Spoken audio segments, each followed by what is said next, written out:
Hello, I'm Ebony, and today we will be exploring Google Forms. It is a G Suite for education tool, and it can be used to gather information from others by creating online surveys and assessments like quizzes and exit slips. Here's how to get started with Google Forms. So from Google Drive, the first thing we want to do is go to New. In the top left-hand corner, scroll down to More, and you'll see Google Forms as an option. And you have two more drop-downs, Blank Form or From a Template. If we quickly look at From a Template, you'll see that Google Forms has a great template gallery of options you can choose from to get started, and it kind of give you a head start. But for our purposes today, in this tutorial, we're going to start from scratch. We're going straight to a blank form. So I'm going to pull that up for you. In our Google form, the first thing that comes up in is beautiful. It defaults to this beautiful purple color.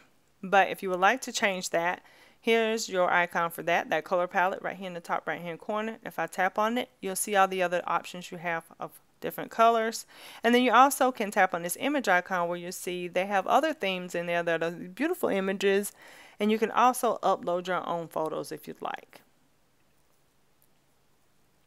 So the first thing we're going to do is go ahead and title our form.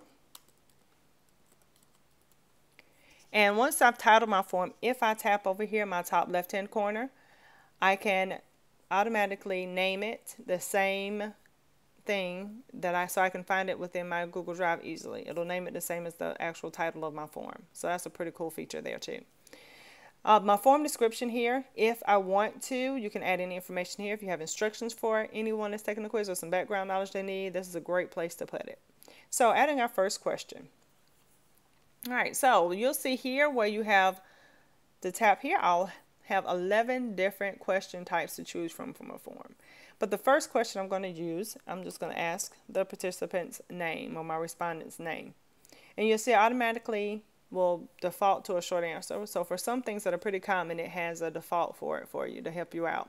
But if not, you can change it if you need to. You also see this image icon, so if I need to add any images in, I can do that real quick and easily. Now this particular question, I want it to be a required question. I do not want people to skip it. So if I tap here in my bottom right hand corner, I can change it to required, so they cannot skip that particular question. To add a new question though, I want to click this plus sign here and add a question. Also, by this this little menu here, I can add titles to my form. If I need to add images, video, or even add in sections, if I want to split it up, I can do it from that particular menu. Another great thing I can do with Google Forms is that it allows for me to copy and paste questions from other places.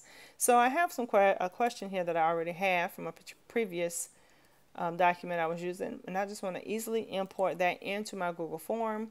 And I can do that, and you'll see that it formats really nicely. So I've got it here.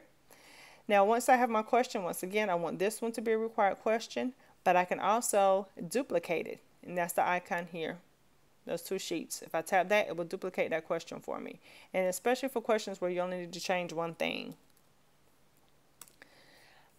I can also trash or delete a question if I feel like it's in the wrong place or I don't need it anymore.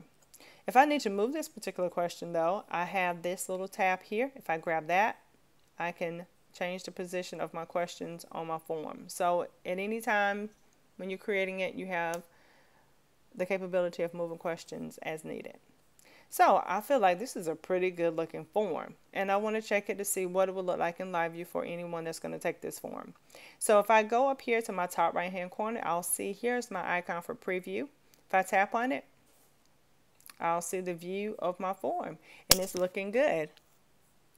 So I can easily tap here on my pencil again to edit my form to go back into its edited version. And now I'm ready to send it. So anytime I get ready to send it, if I go here to send, I'll see my options for getting it out to people. I can automatically collect their email addresses if I want by tapping that. I can email it. I can get the link and send it myself, or I can also embed it into a web page. And my form is ready to go. And once I get my responses, I can tap here to see them. Thank you for watching this tutorial on Google Forms. Be sure to subscribe, like, and follow us by clicking on the links below in the description.